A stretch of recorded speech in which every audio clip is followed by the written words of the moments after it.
Welcome to this deep dive, and today we're going beyond the classic image of the lady with the lamp to take a look at the fascinating life and legacy of Florence Nightingale. You might know her as a Crimean War nursing hero, but did you know she was also a brilliant statistician Mm-hmm. and Mm-hmm. someone who, revolutionized data analysis, a Yes. fierce advocate for sanitation reform, and a trailblazing leader who transformed nursing into a respected profession? That's right. We're going to unpack how she used her sharp intellect and unwavering determination and her Ah. family's wealth to make a lasting impact on healthcare. Her story starts in a place you wouldn't normally associate with a nursing pioneer. Privilege. Florence Nightingale was born into a wealthy, well-connected family in 1820s England. Think grand estates, lavish parties, the whole 9 yards. But even surrounded by luxury, she felt this deep-seated calling to a life of service, particularly in nursing. Okay, so back then, wasn't nursing considered a rather lowly profession, especially for someone with her background? Exactly, and her family wasn't thrilled about it, to say the least. But here's where Florence Nightingale's incredible determination shines through. Not only did she pursue her calling against her family's wishes, she also sought a level of education unheard of for women at the time. You mean she wasn't content with just the basics of bedside care? Right. What kind of education are we talking about here? We're talking classics, mathematics, even tutoring from prominent figures like the mathematician James Joseph Sylvester. Imagine a young woman in Victorian England defying societal norms to delve into the world of numbers. That's pretty remarkable. And it sounds like she was building a strong foundation in critical thinking and analysis. Yeah. Those would later become crucial to her success, right? Absolutely. And this drive to learn extended beyond her privileged upbringing. Before the Crimean War even started, Florence Nightingale was already seeking out hands-on nursing training in institutions across Germany and France. So even before her iconic role in the Crimean War, she was already pushing boundaries and seeking out the best possible preparation. Precisely. And this brings us to 1854, the start of the Crimean War, and the moment Florence Nightingale truly stepped onto the world stage. Okay, this is the part of the story most people are familiar with. The lady with the lamp tending to wounded soldiers. But I have a feeling there's a lot more to it than that romanticized image. Oh, you have no idea. Imagine arriving at the Scutari Barracks Hospital, the main British medical facility during the war. It was essentially a nightmare. Overcrowded, filthy, lacking basic supplies, and with death rates that were absolutely staggering. It sounds more like a horror story than a place of healing. It practically was, and while Nightingale was undoubtedly a compassionate caregiver, tending to the wounded and providing comfort, her true genius lay in seeing beyond the immediate crisis. She understood that something more systemic was at play. So she was trying to understand the root cause of the suffering. Exactly. And this is where her unconventional background comes into play. Instead of relying solely on intuition or traditional medical practices, Nightingale began meticulously collecting data. She documented everything: mortality rates, causes of death, the impact of environmental factors on patient outcomes. It sounds like she was approaching healthcare with a scientist's mind. Was that a common practice back then? Not at all. In fact, it was quite revolutionary. Remember, this was an era before germ theory was widely accepted. Medical professionals were still grappling with understanding the true causes of disease. But Nightingale, armed with her data, was able to demonstrate that the appalling sanitary conditions at Scutari were a major factor contributing to the high mortality rates. So she was essentially using data to make a case for better hygiene and sanitation practices even before the science fully backed up her observations. That's precisely it. And here's where her brilliance as a communicator comes in. She didn't just hoard this data, she made it accessible and understandable. She even popularized the use of pie charts as a way to visually represent her findings, making the impact of sanitation on patient survival crystal clear, even to those unfamiliar with statistics. It's amazing to think that a tool we use in presentations today was once a revolutionary way to communicate vital information about healthcare. Absolutely. But her data-driven insights didn't always make her popular.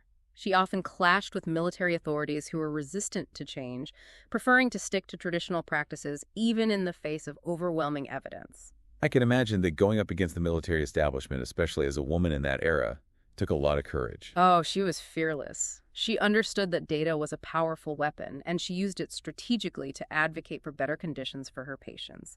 And her efforts weren't in vain.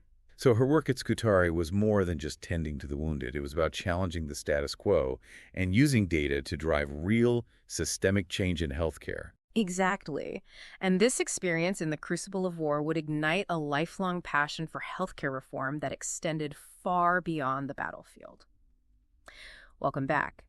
In part one, we talked about Florence Nightingale's unconventional path to nursing and her groundbreaking work during the Crimean War, where she challenged the status quo with her meticulous data collection and fearless advocacy for better sanitation. Right. But her story doesn't end there. The Crimean War was just the catalyst for a much larger mission. Yeah, it's just incredible to think that her experience in such a chaotic and horrific environment just ignited a passion that would go on to, transform healthcare for generations to come. Yeah. So what happened after the war? Well, she had a remarkably clear vision to professionalize nursing and create a system where care was based on evidence and scientific principles, not just tradition or intuition. And she wasted no time putting that vision into action. Mm-hmm. In 1860, she established the Nightingale Training School for Nurses at St. Thomas's Hospital in London. This wasn't just some informal training program, right? I've heard that this school was truly revolutionary for its time. Absolutely. It was a game changer. Nightingale believed that nurses needed a solid foundation in both the art and science of caring. The curriculum was rigorous, covering anatomy, physiology, hygiene, and, of course, practical skills like observation, documentation, and meticulous patient care. So she was essentially creating a blueprint for modern nursing education as we know it. Yeah. And I imagine her emphasis on hygiene and sanitation was woven into every aspect of the training. Precisely. Her experiences at Scutari had solidified her belief that a clean and organized environment was just as crucial for healing as any medical intervention. She wanted nurses to be agents of change, not just passive caregivers. And she didn't stop at educating nurses, right? Didn't she also write extensively about her observations and recommendations for improving healthcare? She did. Even while battling the lingering effects of Crimean fever, which left her mostly bedridden, she remained an incredibly prolific writer. Her publications, like Notes on Nursing and Notes on Hospitals, became essential guides for healthcare practitioners around the world. What kind of things did she address in these writings? Was it just about hygiene, or did she delve into other aspects of care? Her scope was remarkably broad. She wrote about everything from proper ventilation and lighting to the importance of noise reduction and even the psychological well-being of patients. She emphasized the need for careful observation and record-keeping, recognizing that data held the key to understanding and improving patient outcomes. It's striking how far ahead of her time she was in recognizing the interconnectedness of physical, mental, and environmental factors in healthcare. She was truly a visionary. But here's where things get even more interesting. Okay. Remember how we talked about her mathematical background and her pioneering use of data analysis during the Crimean War? Well, that wasn't a one-off. So she continued to champion the use of data as a tool for driving healthcare reform. Absolutely. Mm-hmm. She saw data not just as a way to understand problems, but as a powerful weapon for advocacy. She meticulously documented everything from hospital layouts and equipment to the impact of nursing interventions on patient recovery. It sounds like she was creating an evidence base for her recommendations, proving their effectiveness with hard data rather than just relying on anecdotal observations. Exactly. She understood that to truly transform healthcare, she needed to persuade those in power, and data was her most compelling argument. That's fascinating. It seems like she was laying the groundwork for evidence-based practice, a cornerstone of modern medicine all the way back in the 19th century. Precisely. And here's where it gets even more remarkable. Nightingale's focus on the patient's environment. Though initially rooted in the then prevalent theory of miasmatism, the idea that diseases were spread by bad air, inadvertently paved the way for our modern understanding of the social determinants of health. I'm not familiar with the term miasmatism. Can you explain that a bit more? Miasma theory was the prevailing belief at the time that diseases like cholera and typhoid were caused by bad air emanating from filth and decay. Oh. While we now know that these diseases are caused by microorganisms, Nightingale's emphasis on clean air, water, and proper sanitation inadvertently addressed some of the underlying social factors that contributed to the spread of disease. So even though her understanding of disease transmission was based on an outdated theory, her recommendations still had a positive impact. Absolutely. Okay. She understood that factors like poverty, overcrowding, and lack of access to clean water and sanitation created environments where disease could thrive. Her focus on improving these conditions even if for the wrong reasons, ended up aligning with what we now know about how social factors influence health outcomes. This is incredible. It's like she was unintentionally laying the groundwork for a much broader understanding of health and well-being. Yeah, It makes you wonder if there are other aspects of her work that resonate with modern healthcare practices. there are. And that brings us to the connection between Florence Nightingale's legacy and the modern role of the clinical nurse specialist, or CNS. You see, many of the core competencies of a CNS, things like being an expert clinician, educator, researcher, consultant, and system-level leader, were all areas where Nightingale excelled. It's almost like she was a prototype for a role that wouldn't formally exist for decades. That's a fascinating connection. So are we saying that this woman who revolutionized healthcare in the 1800s was essentially embodying the principles of a role that wouldn't be formally defined until much later? Exactly, and that's what makes her story so powerful. It speaks to the timeless nature of her contributions, the idea that innovation, advocacy, and a deep commitment to caring can truly transcend time. Okay, so we're back for the final part of our Florence Nightingale deep dive, and I'm still reeling from the realization that this woman, who lived over a century ago, was essentially a prototype for the modern clinical nurse specialist. Yeah. So let's break down exactly how her legacy lives on in this vital role. What's fascinating here is that the core competencies of a CNS, things like expert clinical practice, education, research, consultation, and system-level leadership, were all areas when Nightingale excelled. Right. It's almost eerie how closely her work aligns with the demands of this modern role. Okay, I need some concrete examples. Sure. How did these competencies play out in both Nightingale's work, AD, and the daily life of a modern CNS? Let's start with expert clinical practice. We talked about Nightingale's meticulous data collection at Scutari, right?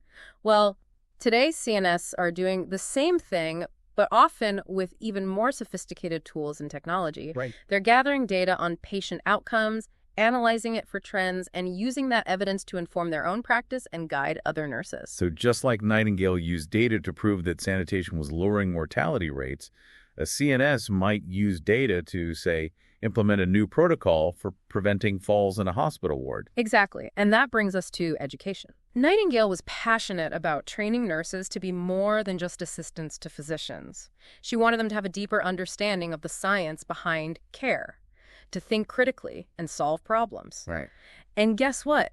CNSs are doing the same thing today. They're often involved in educating other nurses, whether it's through formal training programs, mentorship, or developing evidence-based practice guidelines. So they're not just caring for patients at the bedside, they're shaping the knowledge and skills of entire nursing teams. That's right. That's a huge responsibility. It is. And it's one that Nightingale would have undoubtedly embraced. Now, on to research. Okay. Remember how Nightingale was a pioneer in using statistics to understand and improve healthcare? Today, CNSs are often involved in research projects, either conducting their own studies or implementing findings into clinical practice. It's like she set the stage for this data-driven approach to healthcare that we just take for granted today. Yeah. Can you give an example of what kind of research a CNS might be involved in?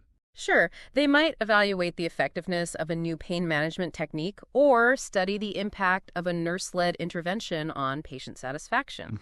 It's all about constantly seeking ways to improve care based on evidence. Okay, so we've covered clinical practice, education, and research. What about consultation? How did that factor into Nightingale's work, and how does it translate to the CNS role? Well, Nightingale was often sought out by hospitals and even governments for her expertise on healthcare reform. She advised on hospital design, sanitation, nursing practices, all sorts of things. Wow. And just like Nightingale, modern CMSs are often consulted by other healthcare professionals, administrators, and policymakers. So they're sort of like in-house experts bringing their specialized knowledge to bear on a variety of challenges. Exactly. They might provide input on new policies, help design patient education materials, or even troubleshoot workflow issues within a healthcare setting.